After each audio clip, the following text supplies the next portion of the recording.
Assalamualaikum warahmatullahi wabarakatuh. Perkenalkan, nama saya Eka Yunita Romadona, NPM 1911090195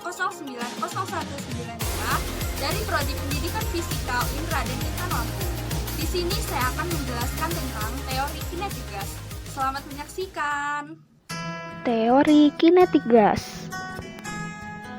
Apakah teori kinetik gas itu?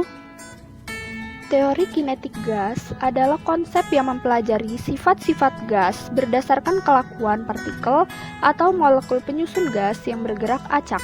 Setiap benda, baik cairan, padatan, maupun gas, tersusun atas atom-atom, molekul, atau partikel-partikel. Oksigen, nitrogen, hidrogen, uap air, bahkan udara di sekitar kita merupakan contoh gas. Sifat-sifat gas dapat dibedakan menjadi sifat makroskopis dan sifat mikroskopis. Sifat mikroskopik gas dapat kita amati dan kita ukur seperti temperatur, tekanan, dan volume.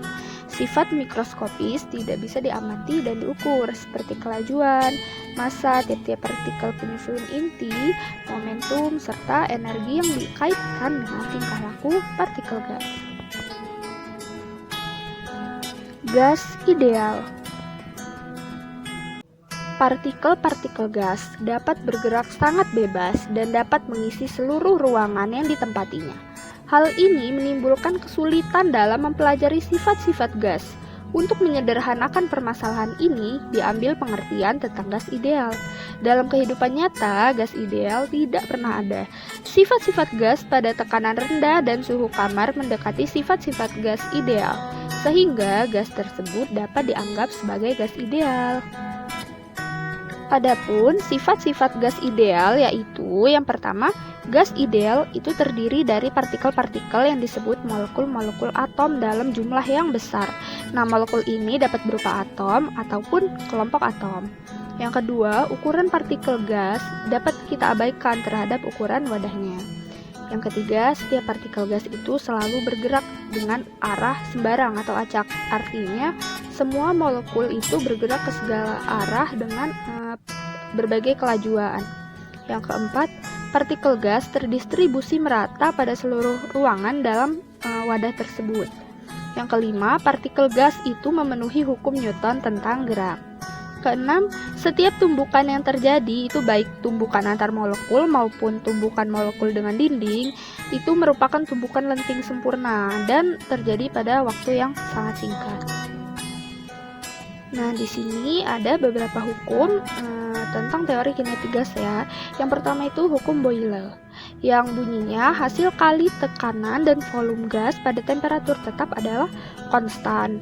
Yang kedua, hukum Charles, yang bunyinya volume gas berbanding lurus dengan temperatur mudanya jika tekanan gas di dalam ruang tertutup dijaga dengan konstan. Yang ketiga itu hukum Gay-Lussac, yang bunyinya jika volume gas pada ruang tertutup dibuat tetap, maka tekanan gas berbanding lurus dengan temperatur gas. Yang keempat adalah hukum Boyle dan Gay-Lussac. Ini merupakan gabungan dari hukum Boyle dan Gay-Lussac dengan rumus PV per T itu sama dengan konstan. Untuk hukum yang pertama yaitu hukum Boyle. Boyle telah menyelidiki hubungan tekanan dan volume gas dalam wadah tertutup dan temperatur tetap. Boyle itu menemukan bahwa hasil kali tekanan dan volume gas pada temperatur itu adalah konstan. Hukum ini kemudian dikenal sebagai hukum Boyle. Secara matematis, hukum Boyle dituliskan dalam bentuk PV sama dengan konstan atau P1 kali V1 sama dengan P2 kali V2. Yang kedua yaitu hukum Charles. Berdasarkan penyelidikannya, ia menemukan bahwa volume gas berbanding lurus dengan temperatur mudaknya jika tekanan gas di dalam ruang tertutup dijaga konstan. Nah, pernyataan Charles ini dikenal sebagai hukum Charles dan dituliskan dalam bentuk persamaan P per V sama dengan konstan atau V1 per T1 sama dengan V2 per T2. Yang ketiga yaitu hukum Gay-Lussac. Seorang ilmuwan bernama Joseph Gay-Lussac telah menyelidiki hubungan tekanan dan temperatur gas pada volume tetap. Gay-Lussac mengatakan, jika volume gas pada ruang tertutup dibuat tetap, maka tekanan gas berbanding lurus dengan temperatur gas. Pernyataan ini disebut hukum Gay-Lussac yang dituliskan dalam bentuk persamaan berikut. P per V sama dengan konstan atau P1 per T1 sama dengan P2 per T2.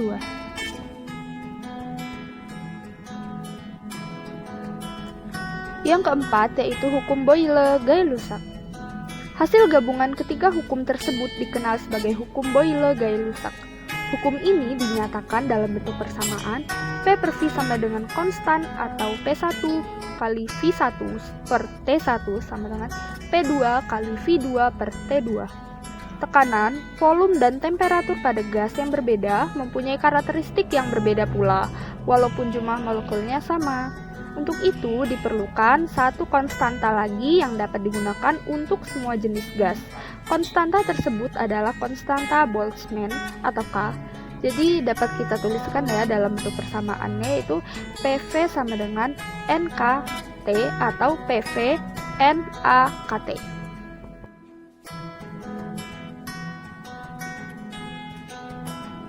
Nah, setelah kita mempelajari hukum-hukum pada gas ideal tadi, selanjutnya kita akan menghitung secara kuantitatif tekanan, suhu, dan energi tinjau dari pengaruh partikel yang terkandung dalam gas. Nah, di sini ada gambar sebuah kubus yang di dalamnya ada partikel yang diletakkan dalam satu wadah, yaitu kubus tadi yang panjang tusuknya L, luasnya tiap dinding adalah A.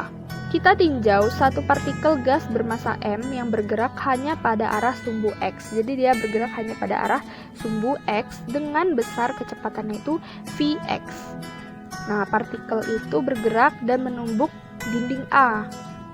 Dan karena partikel gas ideal itu tumbukannya lentik sempurna, maka setelah tumbukan, partikel akan bergerak berlawanan arah dengan kecepatan min V per X.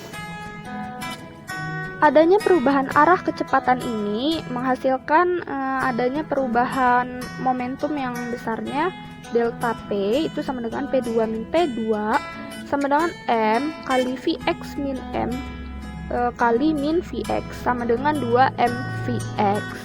Nah, dengan P2 itu momentum setelah tumbukan ya, P1 momentum sebelum tumbukan, M sama dengan massa, Vx sama dengan kecepatan partikel arah sumbu min X.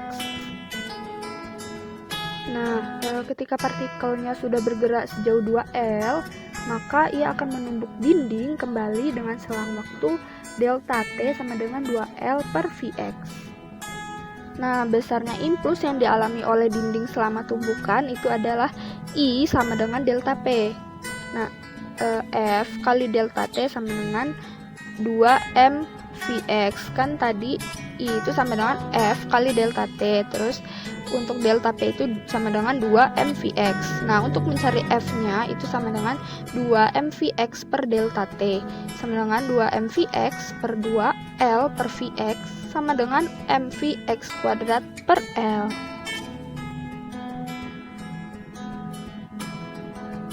Nah, setelah mendapatkan hasil-hasil tadi, kita dapat menghitung besar tekanan gas dalam kubus. Rumusnya itu P sama dengan F per A. Nah, tinggal kita masukkan, F itu kan sama dengan mVx kuadrat per L dari yang kita cari tadi ya sebelumnya. Dan A-nya itu L kuadrat. Nah, sama dengan mVx kuadrat per L pangkat 3. Sama dengan, kenapa L pangkat 3? Karena ini pindah ruas seperti itu ya, karena dia jadi naik ya, jadi dikali jadi L pangkat 3 itu sama dengan mVx kuadrat per V gitu. Nah, jika dalam wadah itu ada N partikel, maka tekanan gas itu dapat kita rumuskan P sama dengan M Vx kuadrat per V, dan N itu merupakan banyaknya partikel ya. Nah, partikel-partikel itu bergerak ke segala arah, nggak hanya bergerak pada sumbu X aja, namun kelajuannya tetap sama.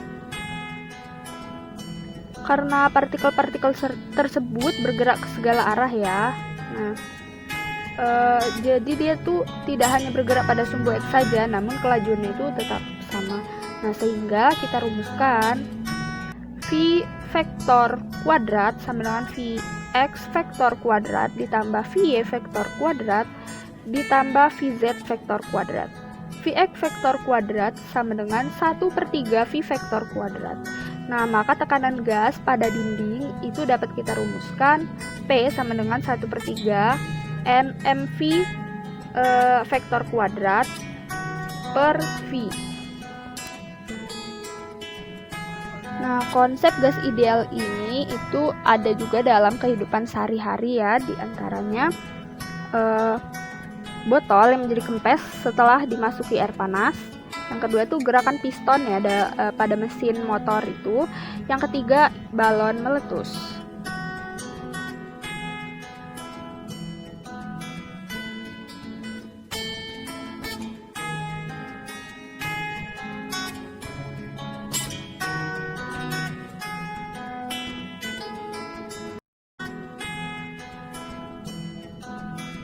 Sekian video dari saya, semoga bermanfaat. Saya akhiri. Wassalamualaikum warahmatullahi wabarakatuh.